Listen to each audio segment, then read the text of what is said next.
Hey, everybody, welcome to the Book Leads Impactful Books for Life and Leadership. I'm your series host and leadership performance coach, John Giarmillo. This podcast series is about getting to the books that have impacted the lives of people in my network, friends, old friends, colleagues, new connections. These are all great leads I'll be interviewing on those books. I want to know which book it is that's contributed the most to their life, their work, whether they've written it or they're reading someone else's work. And there are three types of conversations that I have on the series where the guest is sharing with me a book that I haven't read, where we're both talking about a book that we've read, whether for the series or we've read it in our previous lives. The third category is when I have authors and publishers come on to discuss the books that they want to get out there and share their message on. Today, I'm lucky enough to have another guest. My guest is Ryan Penley. And as a rock bottom alumnus, Ryan has transformed his life's adversities into valuable lessons for those struggling with addiction. Today, he lives a life that is unimaginably blessed, exceeding even his own expectations. His debut book, Man Up, Sober Up, serves as both a testament to his resilience and a practical guide for those seeking to reclaim control over their lives. Homelessness, being wanted in 3 states, being accused of murder by his mother, and visiting death, lying in a coma are some of the circumstances that outline Ryan's rock bottom. This journey led to a purpose and dedication for people suffering from addiction and alcoholism. More than a survivor, Ryan is a beacon of hope for those still battling their demons. He demonstrates that from the depths of despair, it is indeed possible to forge a life filled with purpose and joy. And Ryan's website is ryanpenley.org. MyRockBottomRecovery.com is another website as well. Ryan had reached out hearing about the series about authors getting their messages out there, wanted to share the value in his book. We talked back and forth. Here we are. So, Ryan, thank you so much for joining me. Oh, no, the pleasure's all mine, man. Thank you so much. So before we start, why don't you tell me who you are today, Ryan? What are you up to aside from, doing the regular circuit that all authors are doing, getting their books out, speaking and whatnot? What are you up to these days? Well, I think I shared with you earlier that I got a baby on the way. It's my first. So I think people like yourself, a father like yourself, you've got 3. You know how the first one goes. So that's the most exciting news that I have. But I'm looking to use this, my recent authorship, this development, this publishing of this book, right? I'm kind of using it as like a launch pad to develop my message, to kind of work on the best way that I'm fit to help people, because I'm a firm believer in that if you do solve some of life's problems or you gain traction, something as difficult as sobriety is for many, it's my responsibility to at least share and give a shot at helping people. Now, is my solution for everyone? No, of course not. But it's my best effort, right? So that's what the book is about, and I'm only looking to develop this further, right? To see how deep I can go to help others, and just stay on that good path. And that commitment you mentioned before we started, that commitment extends now to going back to school, right? What kind of programming are we talking about? Yeah, I'm getting my master's degree in addictions counseling, and you know, I think it's a noble cause, and I think there's a lot of authority when it comes to having a license, being a licensed counselor. And I respect all the counselors that I had visited over the years, especially on the journey, the sobriety journey, of course. But I particularly, I want to get a little more leverage. Like, you can counsel a group of people, you can definitely counsel people one-on-one. And so, again, I'm like working towards developing, getting that message out on a large scale. But it doesn't mean that there's just an enormous amount of knowledge to be gained by having this intimate one-on-one counseling sessions. I'm really looking forward to that. I should be licensed in Florida, probably by November, something like that. So everything's on track, and it's just going to be another element of how I'm able to try to give back. Ryan, from your experience, are most people going into counseling, have they had that experience themselves, that past themselves? Do you find a good number of them turn their lives around and then go into the field to help others?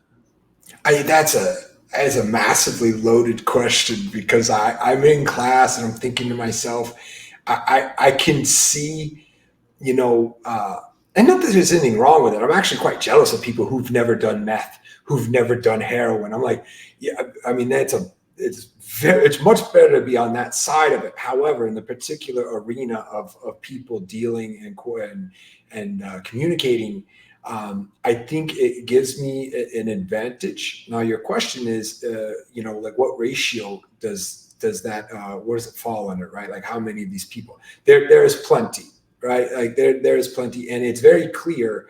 I think people that have spent the majority of their professional careers on the good side of the law, and then there's like a handful of people really, like say let's call it a 20-person class. I'd say a good 3 to 4 of them have battled and kind of gone the hard route in the self-education, if you will. Yeah. And I didn't think you would have like the exact numbers, but I'm always just curious how many are able to make it out of that life, those experiences, and then be able to turn around and utilize that. Because as you said, it is somewhat of an advantage. Like anything else, there's one thing to study books, to study theory, but it's another thing to live that and then be able to listen to somebody speaking from that world, from that life, from that experience, and really truly having a different kind of empathy based on your own experiences. That so I didn't think you'd have the exact numbers, but I was just curious along the way how many if you did see that at all. So again, in learning more about you, I was asked the same question. So what was your path like? Like your bio paints quite the picture. If you could just give me kind of like the cliffs notes, the highlights of your experiences from when you were younger to now. What is it that led to now? Yeah, I mean, I guess like a lot of people that struggle with alcoholism and drug addiction, I do find it's really common to have their parents have played a role in that. And both of my mother and father, they're both addicts. Well, my father's in recovery. However, we don't have a relationship uh, because of his addiction earlier on. Like and it's a blessing that he's sober now, 7 years, I think. Now, my mother, on the other hand, she's still battling with prescription pills, alcoholism, and it's very bleak for her. So early on, I've got this classic, it's in the bloodline, I suppose, and I use that phrase lightly because I don't think it doesn't doom you, it doesn't doom a person because you can run from it too. So that's it's in my family tree, that's for certain. But then I was what you would call a highly functioning alcoholic and drug addict, if you will. I lived in Las Vegas for 11 years. And anybody that's been to Las Vegas or lived in Las Vegas, that's a long time for Las Vegas. Some people last a couple hours. Some people, I managed a decade, and it wasn't all bad. I was traveling. I made good money. I was young. I was skiing, snowboarding. Going wherever I wanted to go, and it was like good until it wasn't. As a part of the opioid epidemic, if you want to, kind of lump me into that, I broke my leg. They gave me enough prescription pills to kill a rhinoceros, and it was kind of what everybody was doing in 2008. They're just like writing prescriptions. Oh yeah, here's 500 pills. Here's 300 pills. So here I was, instant addict, right? Instant addict. And so it got a little hairy there. And then the addiction kind of was still like in the party phase, if you will, right? So things didn't get really dark till I hit Colorado. I was living in Colorado, still managing to somewhat party, get around, do some fun things once in a while. It wasn't all just despair, but then my body gave out. Boom. I'm in a coma, diabetic coma at that. I was warned, like, hey, you got diabetes. And I was like, I told the doctor, like, I got things to do, man. I got drugs to buy. I got to get out of here. I don't have time for diabetes. And boom, I'm in a coma. I was in a coma for a while, woke up out of that. And that's where people always, it's like, I get this a lot. They're like, oh, well, that's the moment, right? You woke up and you're like, okay, no more. And for me, it wasn't even close to the bottom. I had some serious digging to do. And so I ended up back in Florida. And at that juncture, it was like the drugs were gone. I couldn't afford them. I couldn't attain them. So it was like cheap booze express, man. And so I found myself, I was that guy. I was sitting on the side of the road looking for that next bottle. And that was about the name of the game for about a few years. And so, but I'll tell you right now, the next common question, say at this part of the journey, is like, okay, well, all right, so when is that moment? When did you snap out of it? Like, okay, so it wasn't the coma, it wasn't being arrested, it wasn't, sitting in jail. What was it? And it really was never any singular point in time. I knew I had a damn problem. It was clear. It wasn't a question in my mind. I wasn't wondering if I had a problem with drugs and alcohol. I was like, how the hell do I get out of here, man? So, like I kind of outlined in my book is really how I just started on this grind. And if you were going to, ask for the cliff notes, here's the cliff notes.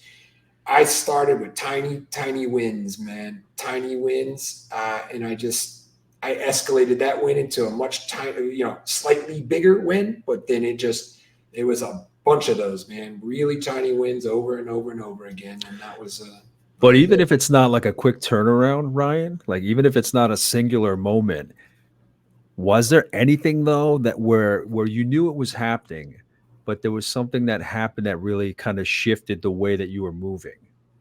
You know what I mean? So even if it wasn't in one instance where you're like, okay, I gotta cut this shit out, what was it that really shifted the weight back towards, okay, I got to get out of this? Was it seeing too many friends in that arena, in that space? What was it? There has to be something that, even though you have all those experiences and you were aware of it, there wasn't anything that really helped pull you out? And I'm coming, this is all like forming as you're telling me this question, and it's a great question, right? Great question. And it wasn't, I wouldn't say it wasn't a turning point for me. The best way I think metaphorically to describe it was, it laid the concrete for my path, right? The path was just like this beaten sandy trail that I was just struggling and falling off of, but my grandmother passed away. So when she passed away, man, it was like the path was no longer hard to see. It was no longer like, oh, I'm slipping backwards or oh, I'm falling off this way. It was like, boom, it was like concrete, boots to ground, straight forward. And so that was really when I quit looking back. There was like, I was already kind of there. I was like a few months in and I was feeling good and I'm going in the right direction. But like she passed away, it was no turning back. And that was it. It was very clear from that point on. So you said the issue started in Vegas. You got like the prescriptions and whatnot. So before that, were you able to go to school, like college? So were things normal, if you will, up until that point in Vegas? What did that look like before, like when you were in your teens and whatnot? Yeah. If you go back a little bit further, when I started drinking early on, it was very clear. Like I liked it a little bit too much. And I think anybody that has been in those circumstances when you're surrounded by different people partaking in narcotics or whatever it might be, you can almost see certain people's eyes light up a little bit more than others. It's like, whoa, wait a second. Like you really like this stuff, and then it's like, it's like the teeth of addiction, like kind of sink in. That happened to me early on. I was probably 14.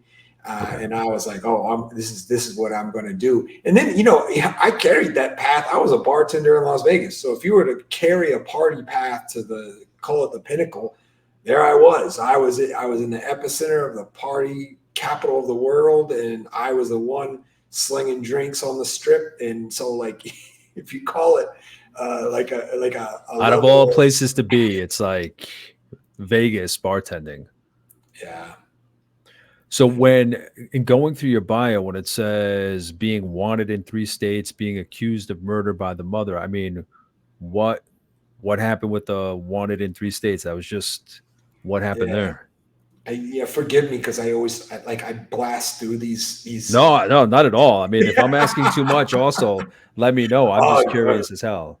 doesn't bother me at all, man. But I'll like rifle off a few things, and people are like, whoa, wait a second, what did you say? And so it's when I was back in Florida, I for a good amount of time, I didn't think I had a future. Meaning, I was like ready to check out, man. I didn't really pull the trigger on that for myself, obviously, but I was ready to go. So why the hell would I care about showing up to court, paying fines, doing the right things? I was jumping bail, getting caught driving this way. So got a series of charges. Most of the warrants came about from just running. They did tell me like, "Hey, show up, pay this money, do this." I wouldn't do any of it. I'd disappear, and then they kept catching me. I kept kind of taking off on them, so they don't like that, right? So I was wanted in Nevada, I was wanted in Colorado, and then I was also wanted here in Florida. I was like, man, this is getting a little silly, So I started checking off the boxes, and then I kind of did like a tour, went back to Vegas, and this is after sobriety, after I gained like about a year, because at least then I can think. Before that it was one day at a time, and that's how it goes.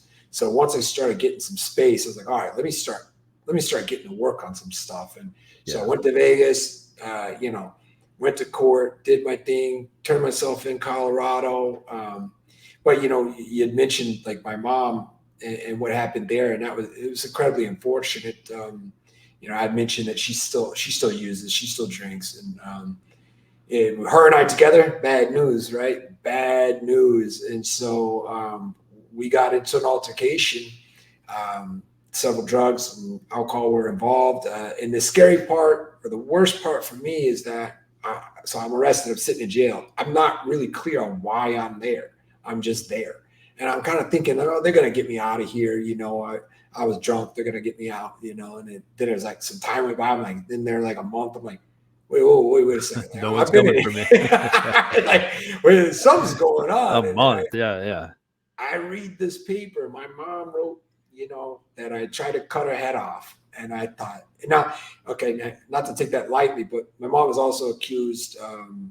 My biological father, my stepfather, her mother, all of like these head wounds. And there's been, of course, a lot of, I've had people kind of tell me what they think is wrong with her, but we don't really know, obviously. But so anyways, here it is, this accusation, murder, attempted murder with a deadly weapon.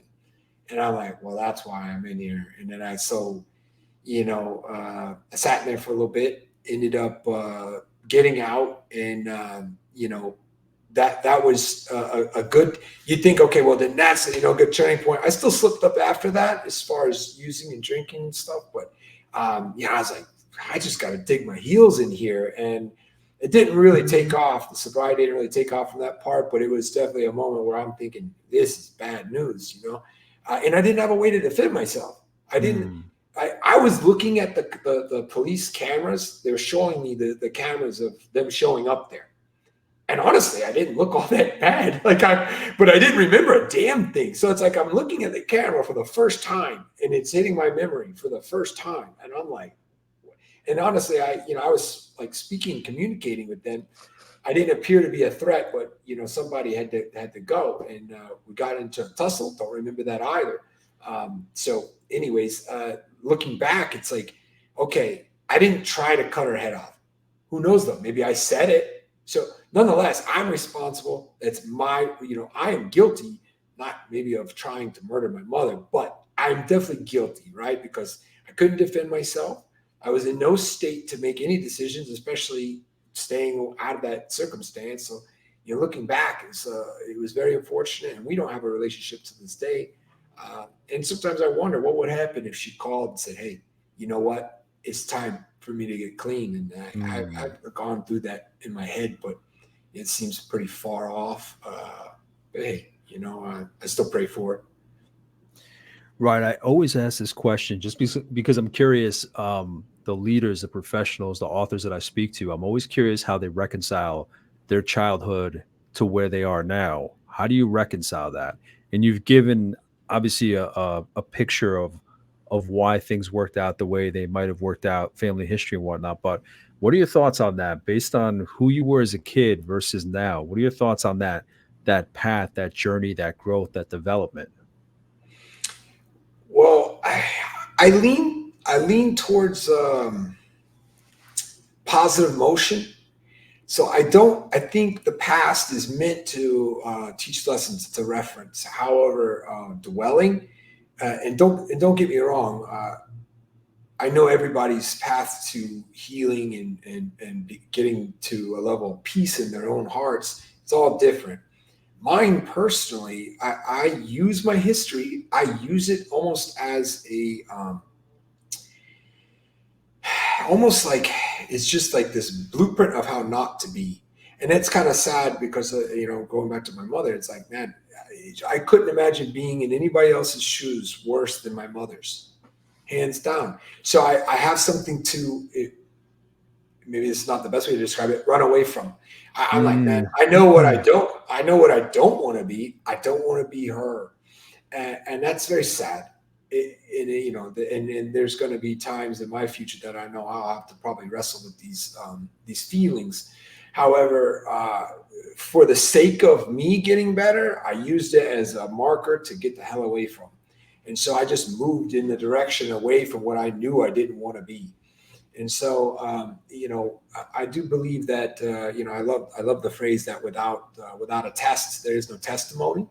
So Mm. I think the next level of that is crafting the testimony. And this is where I'm at now. That's the current moment is I've like kind of put it together a little bit. I got a book and then I'm like, okay, check it out because this is the best way I have to describe it. However, being grateful is also very important, I think, for every person on this planet. And I try to be grateful for that past, that childhood, the history, because I'm very thankful for who I am now and who I'm going to become as a father. I have, I never wanted my mother to be the example on how not to be a parent, but it's what it is. And so that's where I'm headed, Yeah, but I think it's great that you have that fear of the past. You know what I mean? That it's not like a calm review. Oh, these things happen. Well, that's that. It's unfortunate that it's like that, but I can imagine that having that fear is good because it helps keep you focused forward. It's Well, nothing that you're going to forget at all, but I um, think it's got to be a healthy fear saying I don't want to go back there. Well, so I don't. Maybe you've heard of this a study, or I wish I had more of a specific reference for it. But they took a rat, right, and they had the rat. They tied a little spring. I want to say it was Skinner, right? He was always working with rats. They tied a spring to the rat's tail. They put a piece of cheese, and the rat's kind of like going towards the cheese. They're kind of measuring its efforts on this spring. But then they wafted in the odor of a cat behind it. So now this rat not only has seized the cheese, but also now there's the odor of a predator behind it.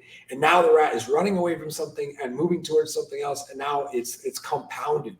This pressure to move forward is Yeah, yeah, now yeah. The pull intense. forward and the push from behind. Yeah, yeah. That's a tricky thing, man. It's a weird thing to think about. No, but that's a good I never thought about it that way, but that example that you gave of the rat experiment, that makes sense. Um, Brian, obviously as a leadership performance coach, I'd be remiss if I didn't ask, what does leadership mean to you? Set the example, man.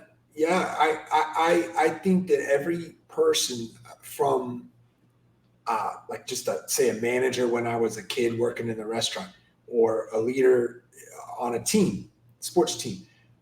Any single person that I actually took serious as a leader, they always walked the walk.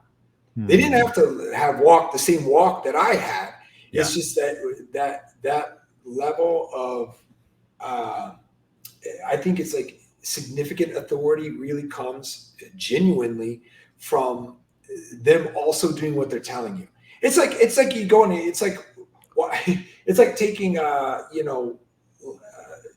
diet advice from someone who's obese, right? It's like, why would I do that? Yeah. Like, No, it exactly. just Yeah. That's absolutely. Yeah. Absolutely. I like that of just like somebody that does what they say they're going to do. They can, and I like the fact that you say they don't even have to do what I'm doing or want to do exactly what I'm doing or have the same goal or this or that, but they're demonstrating that they are going to walk that walk. I appreciate that. Thank you. Yeah. And now we can dive into the book, Ryan. So can you introduce your book? And we know what led to it, but what was kind of the trigger to get working on that?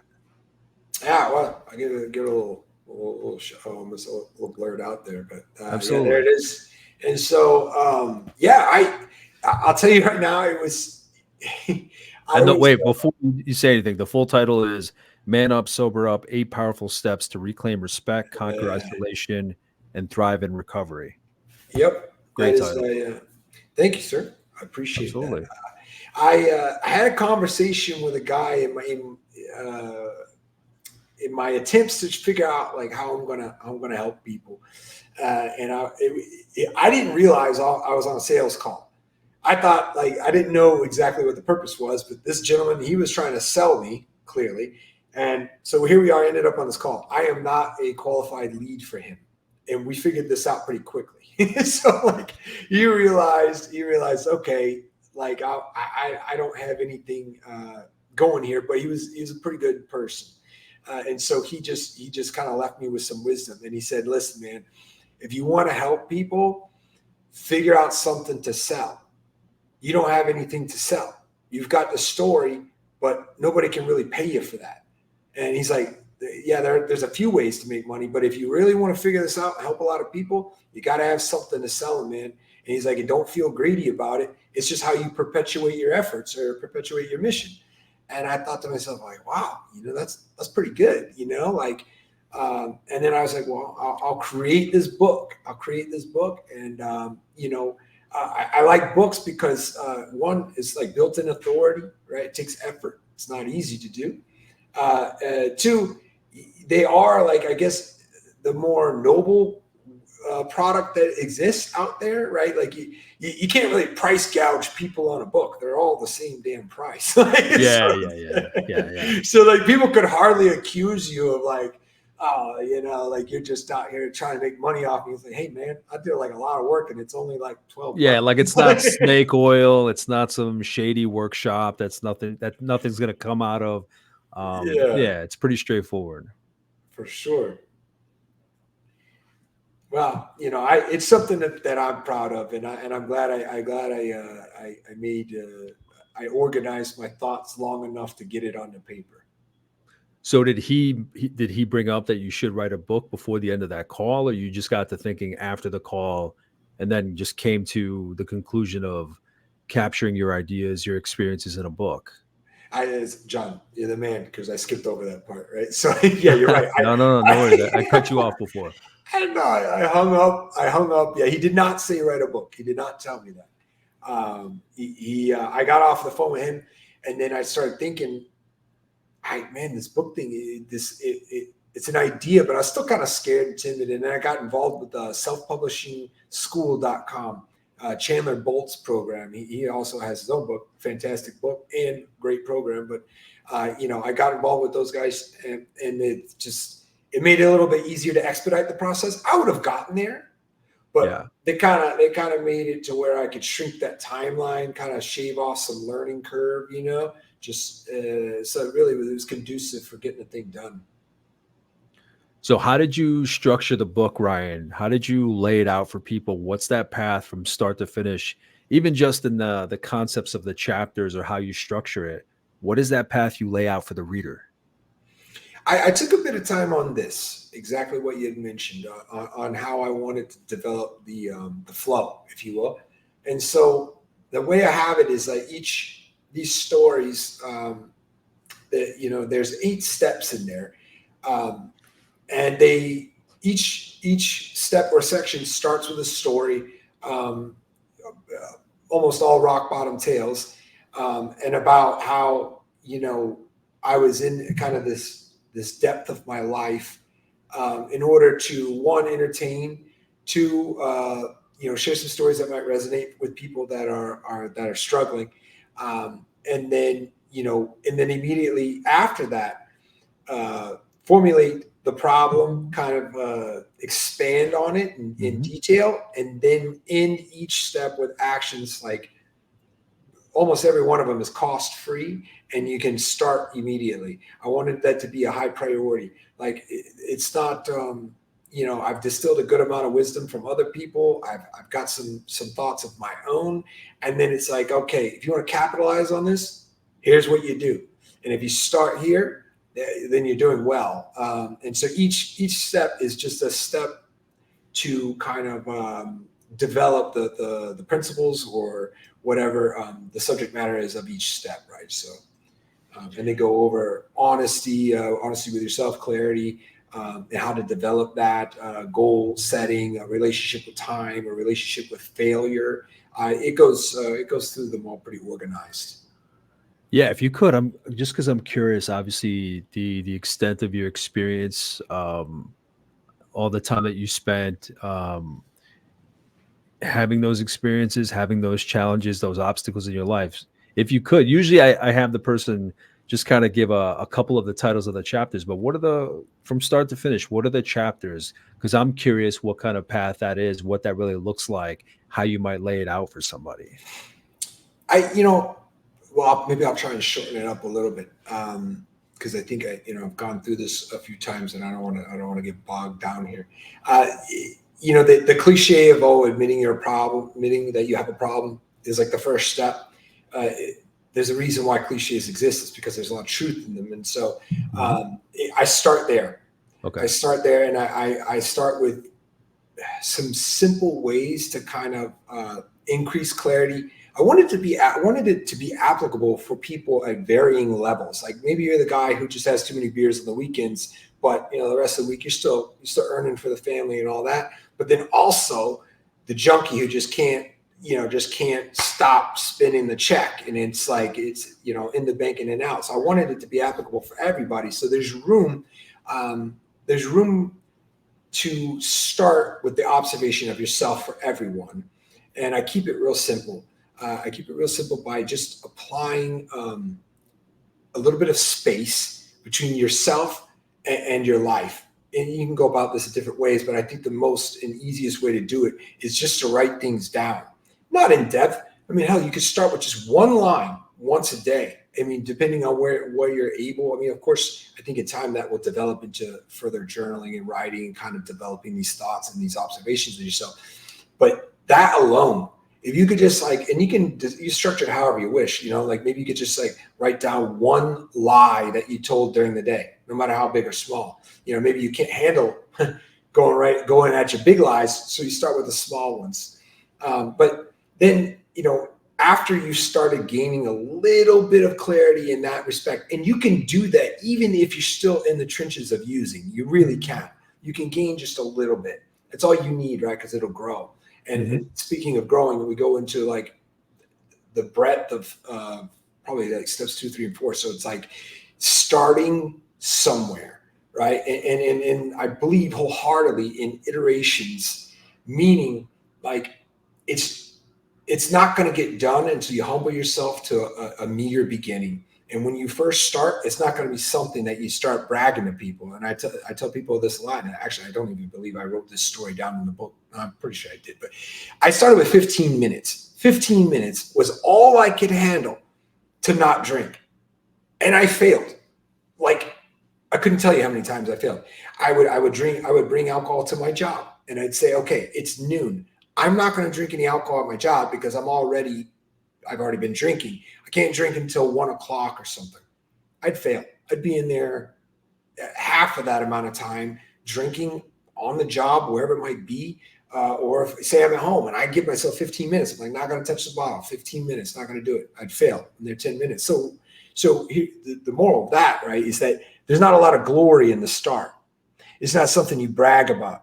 You can't go on Facebook and say, hey guys, 20 minutes sober. People, and that's what is missing, I think, from a lot of people's approaches, is that man, those are the ugly starts and the tiny wins that you're going to need, man. You're going to need. You're never going to get to 24 hours or a week if you don't shrink it down to something you can handle, right? So Yeah, because I see a lot of people share their benchmarks, their thresholds of, you know, most of the ones I see are like months, years, so I've never given thought what it looks like to start only chipping away at trying to make it to 15 minutes, half hour, 45 minutes. So I think that's an amazing point that you make, is just that it's what people celebrate online, mostly those higher benchmarks.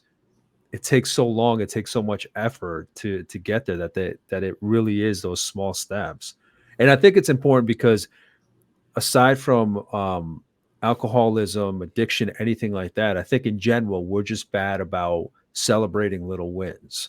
Um, I think we only celebrate like the bigger stuff. We don't.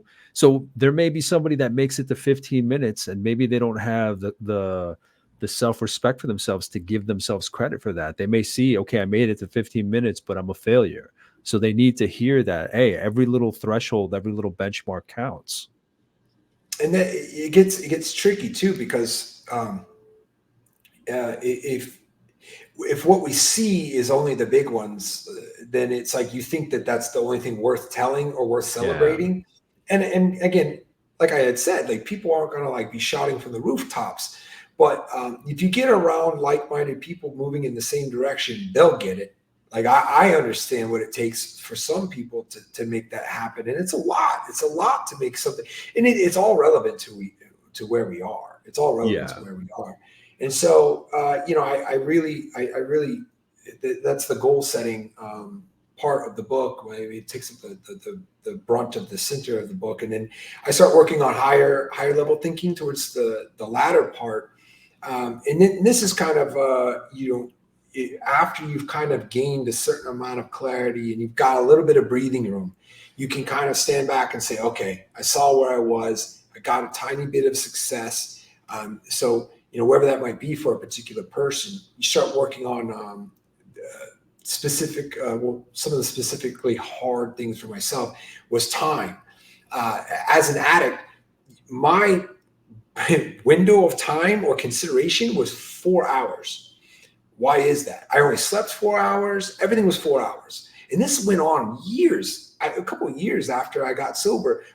I still only slept 4 hours. Everything was shrunk to 4 hours. But why is that? As an addict, that's about how long you're high. So like my life, the only goal I had was in 4 hours, I got to get more drugs, or in 4 hours, I got to find another bottle of booze. So whatever happened the next day, a week later, it was like not a thing. So Yeah, it was just the next 4 hours, right? oh yeah. And so it's hideous to think about that. And that took a lot of work. It took a lot of work and practice. And, I had a dear friend, I would go eat lunch with him, at that point I had gained some success. He knew I was not drinking. He knew I was sober, but now he's starting to ask me questions. So what are you going to do in 5 years? And I'm thinking like, damn, man, I was only thinking 15 minutes.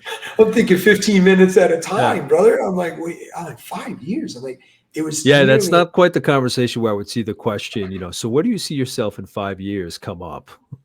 yeah, it was a damn hard question. It was a hard question. And it took time before I was even able to wrap my head around a month, 2 months, a year, whatever it might be. And I think, so in addition to that, there's another, later in the book, there's another element to that. And it's a tactic to pull yourself from the future of yourself. So you start to make decisions as your future sober and Mm. ideal self. In this, I reference Dr. Benjamin Hardy. He wrote the book Be Your Future Self Now. Anyways, he's fantastic at outlining this. Is that you start making decisions now as your future self, not as your past Yeah. self. Yeah. And this kind of touches on what you brought up earlier on about my childhood and how does that, how do I reconcile with this? I try not to make decisions based on a linear model of, X, Y, and Z happened as I was as a child, so hence I make this decision now, because Mm. I'm working backwards. A plus B equals C, and I'm trying to flip it around, and I'm trying to think about X, Y, Z. Well, how do I make decisions at D if I want to be at X, Y, Z? Not A, B, and C. then, you see what I'm saying? Like I'm Oh working from yeah. so I get into that in the book as far as a relationship with time, and then and then after that I get into the relationship with failure, and how that looks, and because I think that people have an unhealthy relationship with failure. However, we know the process. You test yourself a little bit, and I think the easiest reference for this is like you go to the gym or you go for a run, and you're out of shape, and you make it 20 feet and you're like, oh good God, I'm going to pass out, right? Yeah. You don't make it that far. You're uncomfortable. But then, is it a failure? Not necessarily. You got your ass up, you went outside. I consider that a success. So then, but how about the next day you go just a little bit further, and then maybe you walk a little bit, and then you run a little bit more, and then you don't look at it as failure. Like you go to the gym and you go to bench press 200 pounds and you can't, and then you say, oh, I failed, and you go home. That's not how you do it. You go and you say, okay, I can do this amount of weight. I'm going to do this as many times as I can, and then maybe next week I'll do a little bit more. And so looking at all these processes is like, it's a function of how we get there. And so I think it was man, I'm scratching on who said the quote, but I don't fail, I only win and learn. Nelson Mandela. So those are wise words to live by. It's like there's no such thing as like, oh, I'm a failure. That's just an event in your life. It's never a person. So yeah, and that's come up a lot on this series. I've brought it up. I bring it up in my writing, just failure, what it means, how we see it, how it's kind of like a residual effect of school, where if you don't perform to a certain level, then you got the F, your classmates got B's, C's, and A's or whatever, and they move forward and you stay back if that's the case. And we just take that with us for the rest of our lives, that if something doesn't work out, we're less than. As opposed to if something doesn't work out, all right, then we experiment with it. We go back to the drawing board. What can we do better? How much do we really want this? Are we doing the right thing? So it sounds hokey when somebody says failure. There's no such thing as failure. It's just it's almost like all of a sudden you may just get to that mindset where you just don't see failure. I don't see failure. I see things working out. I see things that maybe weren't meant to be. I see things that I really wanted, but something's just not working out. I don't know. It's just like a wide open world. There's so much out there to limit yourself to the result of, like you said, that one moment, that one event. Yeah, when you look at it, and maybe it didn't go well, and objectively, and this could be anything. Objectively, it was a failure, but it's like, that one didn't work. You know what I mean? Maybe we'll try this thing. And so if you can look at any circumstance where, I guess. And it's funny that you bring up the school thing, man, because I never thought about that. I never thought about like it's at a very early age, it's ingrained. Like you flunked, you flunked out, and it's like, oh. But check out, like, okay, well, let's look at Steve Jobs. He flunked out, right? And he was at school and he started taking a calligraphy course. And that's like the cornerstone of how he designed Apple and like the layout and everything. So it's like, okay, yeah, I guess technically he didn't get that degree. Yeah, exactly.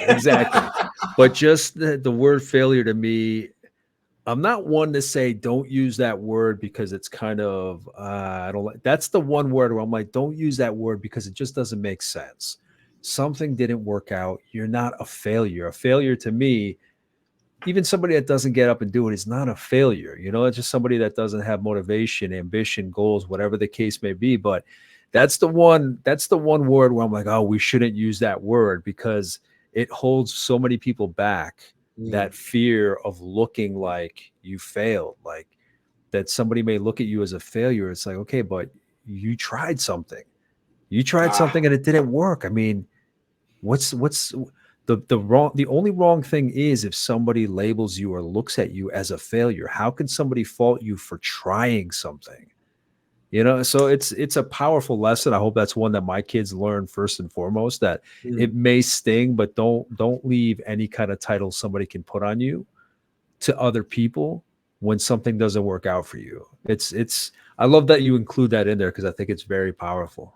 Yeah, yeah, yeah, it can be quite useful, and it can be it's all about how you frame it, man.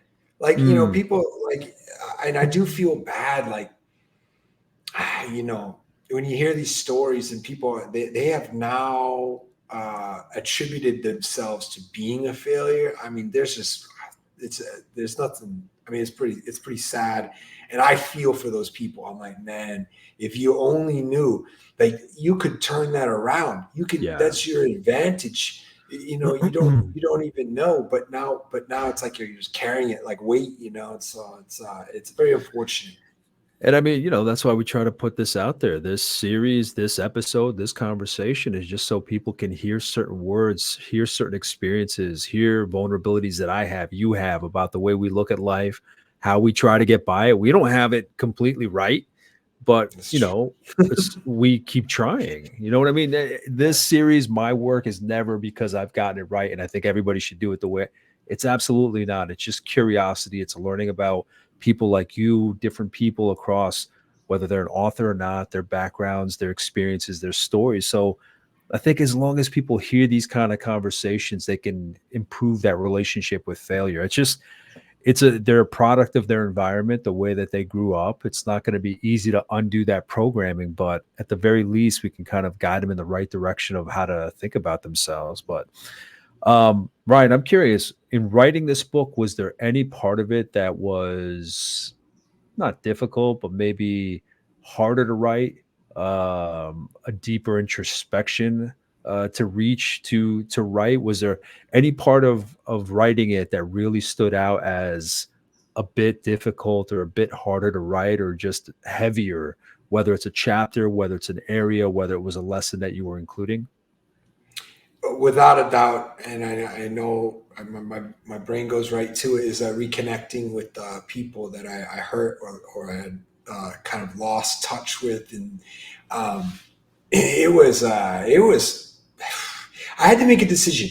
I think a lot of people find recovery, you have to come to a crossroads. It's like, do you bail on everybody that you knew, that were your friends, that are probably doing the same things, or do you keep them around knowing that they could trigger you, or like, or do you go and you find a whole new group of people and just start from scratch with people that just had never done drugs and never drank before? And so I made the decision to go back and rekindle my relationships with the people that I care the most about.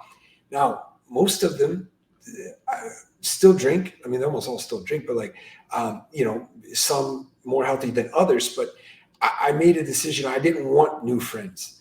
So what did I have to do? I had to get to a point where I could be healthy enough to be around them in the environments. And I never shamed them. I never went back and say, hey, guess what, man? I got clean. Yeah. Now you got to do it.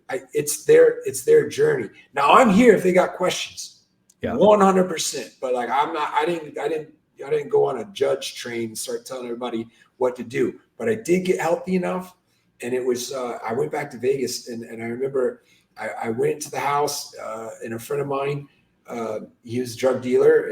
Now his son is a drug dealer, and like, he was like, oh, hey man, I'll be at the house soon. So I went to the house, and there it was. It was all laid out. I mean, narcotics, everything is all right in my face.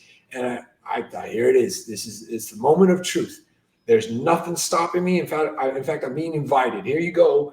As a common courtesy, you can have whatever you want. And I didn't. And I realized I can have my friends back if I can maintain control. I can have my friends back. And if I lose control, I don't just lose them, but I lose myself again. Hmm. And so I managed in several different areas of my life to be around them, healthy, myself, despite of whatever they might be doing.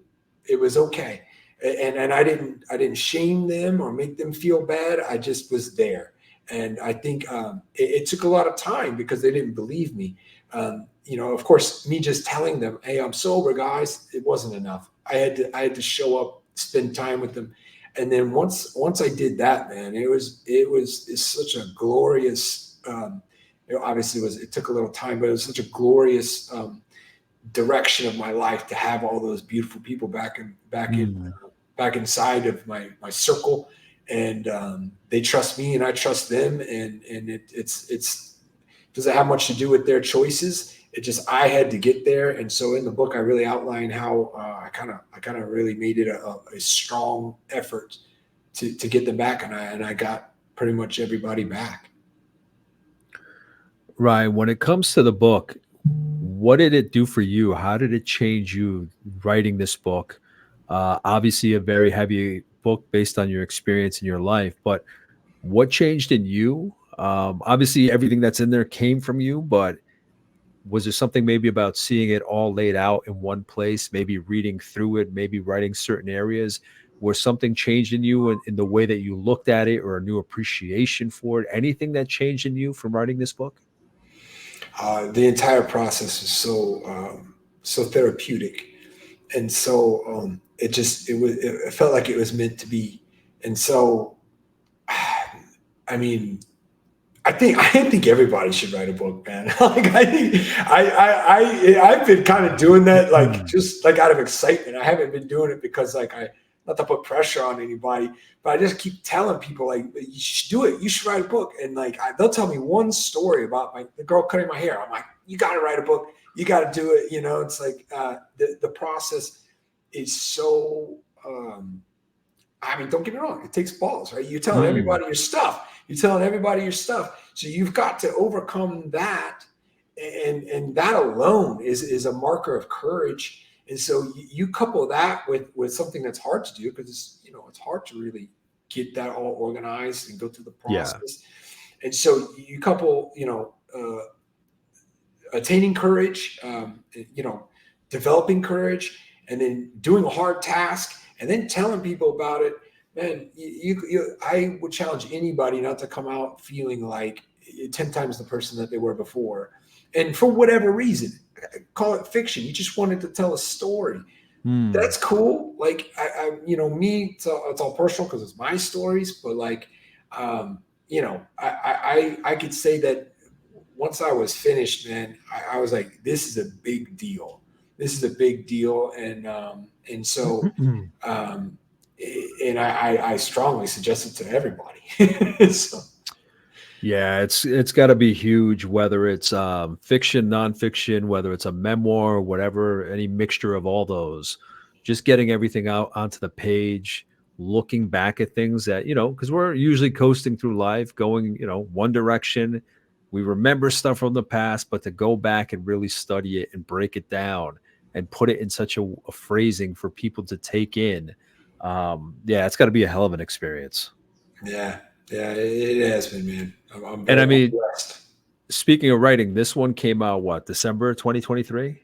Yes, yes. Obviously, it's just out. Obviously, it's still your baby. You're getting it out there, you're promoting it and whatnot. But do you have any sense or idea of what you might want to write about in the future? Even just a general concept or idea? Yeah, I've kind of kicked around the idea of man up, level up, and it would just be a continuation of my personal journey in developing. Like I had said at the beginning when we started talking, is that like I'm working towards developing the perfect system for me to help people. And now, it might be, okay, now you've gotten out of the trenches, right? No, if you're no longer in the 15-minute battle, now you're like, what do I do the next 5 years? And it's like, that's where I'm at now. So I foresee the next development, literary development, is going to be like along the same lines. That again, if I could solve some tough problems in my near future, then man, that's going to go on some paper, and I'm going to try to tell people about it. Good for you. That's amazing. Um, Also, Ryan, what book has inspired you? Obviously, we're talking about yours today, but I'm always curious. Is there a book that stands out that shaped the way you've thought about a topic, the world, life, anything that stands out at all? Any particular book? Yeah, the obstacle is the way by Ryan Holiday. That's a good Yeah, one. That's a really good one. I mean, Got the you want to. Yeah. I got that somewhere here. Yeah. Yeah, you want to talk about reframing failure? Ryan Holiday's a fantastic writer, Mm. a hero of mine, and then also a firm Stoic Yep. philosopher advocate. I mean, even though I would call him a Stoic philosopher myself, I know he definitely delivers the founders and how they basically created this philosophy. But in my mind, Ryan Holiday is a philosopher of Stoicism, and so that particular philosophy was a major cornerstone in my sobriety because it's quite applicable. It's not esoteric. It's very straightforward application of again, just like real world applicable moves you can make. You can start like that philosophy gives you the package to go out the door and start working on it. It's like you don't have to develop a meditation practice for 2 years before it like clicks or something. Yeah. Yeah. I like that. I like that I read that because it puts that obstacles in your life. It puts that, as you said, like into perspective. Um, and it kind of gave me a language or at least an approach, or not even an approach, but ideas to like share with my kids in a language that they can understand when they get to that point where they're not achieving certain goals that they have. But that it is important, because right now kids just see it as I'm not as good as him in soccer. I'm not doing it right. Um, but I love that I read that just in time for fatherhood, just because it helps me convey that idea. And it plays back to the failure discussion you and I had just a couple minutes ago, and of how we see the things that we come up against in our lives. So I can totally appreciate that pick. It's behind me somewhere. And then in wrapping up, Ryan, is there anything that you're up to these days that you want to share? Anything at all? Anything with this audience? Obviously, I'll share the book link where they can find that. Anything you want to share, please go right ahead. Yeah, I think that if anybody's out there and they want to make some moves in the right direction, myrockbottomrecovery.com. It's a 21-day challenge. It's delivered to your email. You can check it out. It's free. And in conjoined with that is that you can reach out on my author page at ryanpenley.org. And at this moment, like I don't have any structured way to like really help out, but I'm inviting people, just like give me a holler. It's all good. Or even my Facebook page is my Rock Bottom Recovery. So you go on Facebook, message me. It's any way you reach out, I'm going to do my best. It's not like I haven't reached some level of people reaching out to me that I'm not able to answer. So I'm at this nice juncture where I'm happy to take it. So if people have requests, they have questions, go to the website, reach out any way you can, and I'd be glad to talk to you. Yeah, I mean, you say right now there's no structure to it, but I mean, I think most people, whether it's an issue of alcoholism, addiction, or anything at all that's kind of um, haunting them in their lives, just somebody to talk to, just somebody that can listen, especially somebody that's been through that specific experience that they've had. It's amazing what just listening will do. I'm not saying it cures everything, every ailment, but a genuine ear, somebody really listening, somebody looking at you, you know what I mean? Little things like that. So even though there's no structure to it, I mean, I think it's great for somebody to be able to reach out to you and just have a general conversation, just learn a little more about you and each other. So I think that's a great resource to have.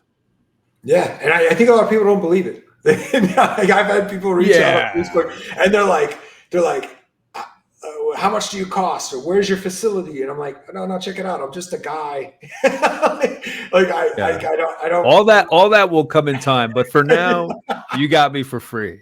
Yeah. Like I haven't figured out a way to significantly charge for what I got. So here I am. It's all good. Chipping away, man. Baby steps. Yeah. And again, Ryan's book is Man Up, Sober Up, 8 Powerful Steps to Reclaim Respect, Conquer Isolation, and Thrive in Recovery. Ryan, thank you so much for sitting down with me for this conversation. Yeah, man. Thank you. I appreciate it. And if there's anything that I might have missed, again, lots to cover, limited on time, please let me know. I'll reach out to Ryan, see what kind of insights, guidance, wisdom I can get back from him if anybody has any additional questions. In the meantime, thank you for watching. Thank you for listening, and I'll talk to you soon. Take care. Bye.